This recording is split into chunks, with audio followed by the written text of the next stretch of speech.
بسم اللہ الرحمن الرحیم۔ السلام علیکم۔ ابتدا رب العزت کے نام سے جس نے جان دی جہان دیا، اور درود و سلام محمد وآل محمد پر۔ آئین کے ساتھ ناصر نقوی حاضر خدمت ہے۔ ناظرین، سپہ سالار 5 سال کے لیے پکے، اور ختیجہ شاہ ذیلی جیل کمیٹی میں کیسے آ گئیں؟ عمران خان کا طبی معائنہ رپورٹ کیا آئی ہے؟ آئرن لیڈی عدالت میں آنسو بہانے پر کیوں مجبور ہوئی؟ جوڈیشل کمیٹی کا کل اجلاس ہے، اور اس میں جو فیصلے ہوں گے، کہنے والے کہہ رہے ہیں کہ یحییٰ آفریدی کی شخصیت اس سے اوپن ہو جائے گی۔ اور پھر تحریک انصاف کے لیے سب سے بڑی خبر کیا ہے اس وقت؟ اگر آپ نوٹ کریں تو سب سے بڑی خبر یہی ہے کہ سپہ سالار کے 5 سال پکے، کیا ہو گئے پکے یا نہیں ہوئے؟ تفصیلات سے آگاہ کروں گا، لیکن پہلے آپ سے گزارش، آئین کو سبسکرائب کریں، لائک کریں، گھنٹی کا بٹن دبانا نہ بھولیں، اور اپنی قیمتی رائے کا اظہار اپنی شخصیت کے مطابق کریں۔ جی ناظرین، 5 سال پکے سپہ سالار کے، 3 سال ان کے پورے ہوں گے کب؟ اگلے سال نومبر میں، یعنی 2025 میں۔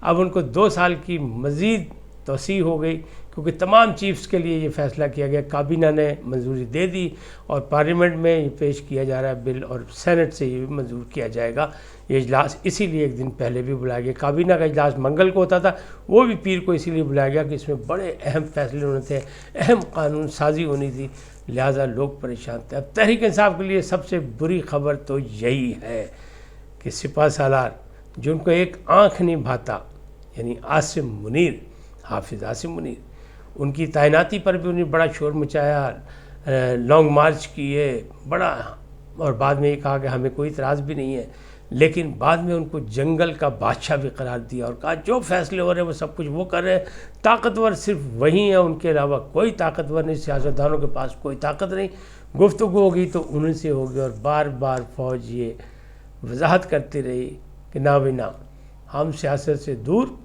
جو بات کرنی ہے سیاستدانوں سے بات کریں، اور سیاسی باتیں سیاستدانوں سے بات کریں۔ اب یہ ایک طرف سے یہ چیزیں ہو رہی ہیں، دوسری طرف جو کل لاہور میں جیل اصلاحات کے لیے کمیٹی بنائی گئی تھی، ذیلی کمیٹی، اس میں مسلم لیگ نون کے تو احد ملک کو رکھا گیا کہ انہوں نے بھی قید کاٹی لمبی چوڑی عمران خان صاحب کے دور میں، لیکن اس دور میں جو قید کاٹنے والی خاتون تھیں ختیجہ شاہ، ان کو بھی ذیلی کمیٹی میں بلایا گیا اور ان کو مستقل ممبر رکھ لیا گیا۔ یہ نواسی ہیں ایک سپہ سالار کی، اور صاحبزادی ہیں ایک سابق وفاقی وزیر کی، لیکن لوگ اعتراض کر رہے ہیں، تنقید کر رہے ہیں کہ آخر 9 مئی میں جو انوال تھی خاتون، جس کی وجہ سے اس کی ضمانت نہیں ہو رہی تھی اور بڑی مشکل سے ضمانت ہوئی، وہ اتنی اچھی کیسے ہو گئی کہ اسے انہوں نے فوری طور پر ذیلی کمیٹی میں رکھ لیا، جیل کمیٹی میں؟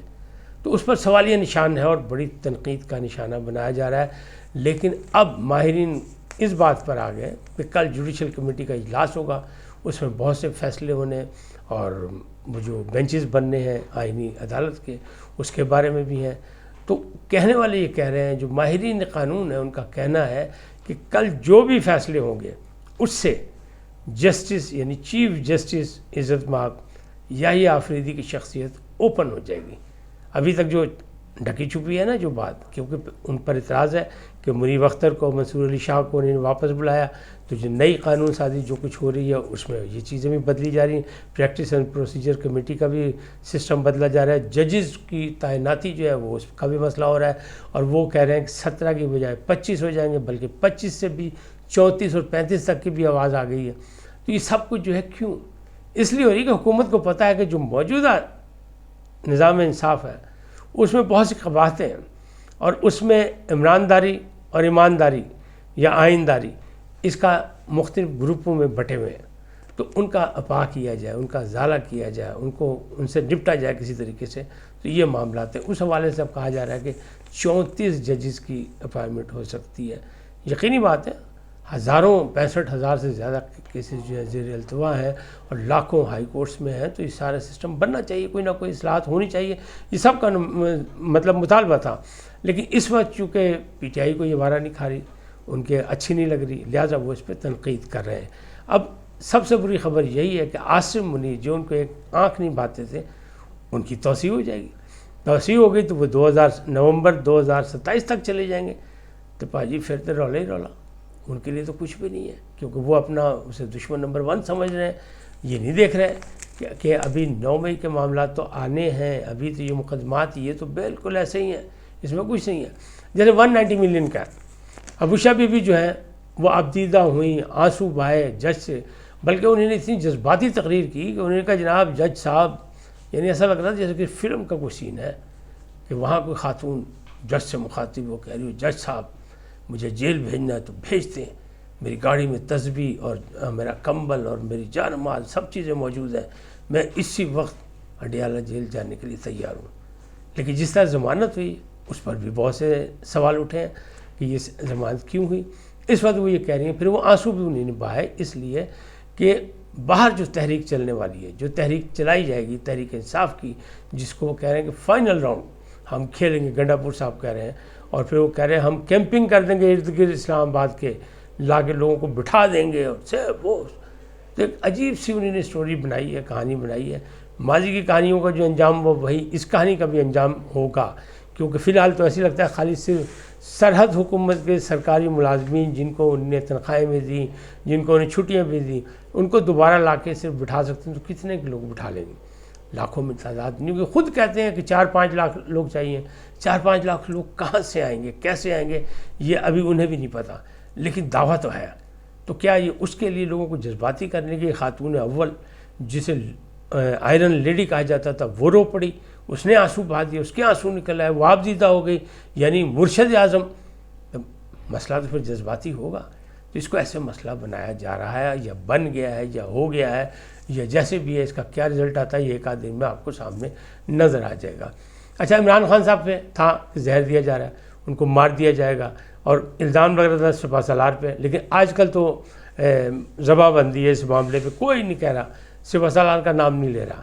شاید کچھ سیکھ گئے، سمجھ گئے، سبق آ گیا کہ نہیں ایسا نہیں ہونا چاہیے، زبردستی کے الزام. لیکن وی لاگر نے جس طرح ادھم مچائی ہوئی، جس طرح لیڈروں نے کہا ہوا تھا کہ ان کی صحت خراب ہے، ان کو قید تنہائی میں رکھ کے ان کو، تو جناب 4 رکنی میڈیکل ٹیم نے معائنہ کیا، اور 3 تھے پیمس کے ڈاکٹر، اور 1 تھا ڈاکٹر عاصم فیصل جو تھے وہ ان کے ذاتی معالج تھے عمران خان کے. اور ڈاکٹر عاصم فیصل نے آ کے یہ بات بتائی ہے کہ جناب سب کچھ ٹھیک ہے، شان کی کپتان کی جو صحت ہے وہ بالکل ٹھیک ہے، کوئی ایسی بات نہیں ہے، لیکن کچھ ٹیسٹ جو ہیں وہ لکھ کے دیے گئے ہیں، تو وہ ٹیسٹ ہوں گے تو مزید رپورٹ بھی آ جائے گی. تاہم وہ باتیں ساری ختم ہو گئی، یعنی جھوٹ کا پلندہ تھا، زہر دے دیا گیا، زہر خوراکی کر کے کھانے میں ملا دیا گیا، ان کو جناب قید تنہائی میں رکھ گیا، ان کا وزن کم ہو رہا ہے بڑی تیزی کے ساتھ. تو ایسی کوئی بات نہیں، یعنی افواہوں پہ چل رہا سارا کام، ساری سیاست. میں نے ہمیشہ کہا کہ یہ اپنے مقدمات جو ہیں نادان دوست اس انداز میں لڑ رہے ہیں کہ سیاسی انداز میں لڑ رہے ہیں، اس کو قانونی انداز میں نہیں لڑ رہے ہیں، اس کو صرف لنگر آن کرنا چاہتے ہیں. یہی بات ہے کہ 190 ملین میں وہ جو ایک عمر ندیم صاحب ہیں جن پر جرا ہونی ہے آخری جرا، وہاں عمران خان بھی موجود تھے، بشرا بی بی بھی موجود تھیں، لیکن وکلا نہیں ہے. اور یہی سلسلہ چل رہا ہے، 36 سماعت ہو چکی ہیں یا 37 سماعت ہو چکی ہیں، لیکن اس میں یہی حال ہے.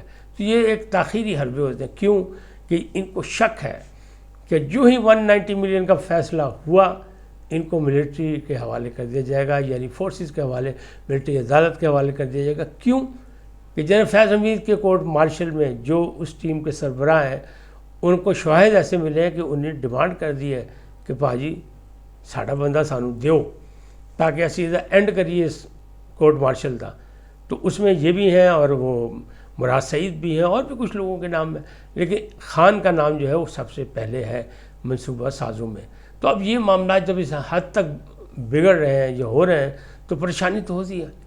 لیکن فی الحال جو ہے وہ کوئی ابھی فیصلہ نہیں ہونے جا رہا ہے. لیکن یہ ہو گیا ہے کہ سپہ سالار کی مدت ملازمت میں اضافہ ہو جائے گا، ججز کی تعداد میں اضافہ ہوگا، یہ حکومت نے تہیہ کر لیا. اب تحریک انصاف جو سوابی میں جہاں سے احتجاجی جلسہ شروع کر رہی ہے، 9 کو کیا ہوگا، کیسے ہوگا، کس تعداد میں وہ آئیں گے، اسلام آباد کی طرف نہیں آئیں گے. تو یہ بھی ایک عجیب و غریب بات ہے کہ ایک صوبہ جو ہے وہ وفاق پہ حملہ آور ہوتا ہے، لشکر کشی کرتا ہے، لیکن اپنے صوبے کی کام پیچھے چھوڑ دیتا ہے. تو انگلیاں ان پہ بھی اٹھی ہیں، وہاں بھی گروپنگ ہوئی ہے، وہاں عاطف خان ان کے سامنے موجود ہے، تو معاملات اچھے نہیں ہیں۔ یہ بری خبر ہے تحریک انصاف کے لیے کہ مستقبل میں ان کے لیے کوئی اچھی باتیں نظر نہیں آ رہی۔ اب دیکھیں آنے والا وقت مزید اس کو واضح کر دے گا کہ اب عمران خان اور پی ٹی آئی کا مستقبل کیا ہوگا۔ میں تو نہیں مانتا کہ کوئی سیاسی جماعت کو کسی طرح ختم کیا جا سکتا ہے دھوس دھاندلی یا زور یا طاقت سے، کہ کوئی ماضی میں ختم نہیں ہو سکی، نہ مسلم لیگ نون، نہ پاکستان پیپلز پارٹی، نہ ولی خان کی جماعت، تو اس کو کیسے ختم کیا جا سکتا ہے؟ لیکن ٹوٹ پھوٹ کا جب شکار ہوتے ہیں تو کچھ نہ کچھ تو کمیاں آ جاتی ہیں، اور وہ اس کا خمیازہ پی ٹی آئی کو اور ان کے کارکنوں کو، ان کے رہنماؤں کو بھگتنا پڑے گا۔ اس وقت تک اتنا ہی، پھر ملیں گے نئے موضوع کے ساتھ۔ جاتے جاتے آپ سے درخواست، آئیے ان کو سبسکرائب کریں، لائک کریں، گھنٹی کا بٹن دبانا نہ بھولیں، اور اپنی قیمتی رائے کا اظہار اپنی شخصیت کے مطابق کریں۔ سدا سلامت رہیں، اللہ نگہبان۔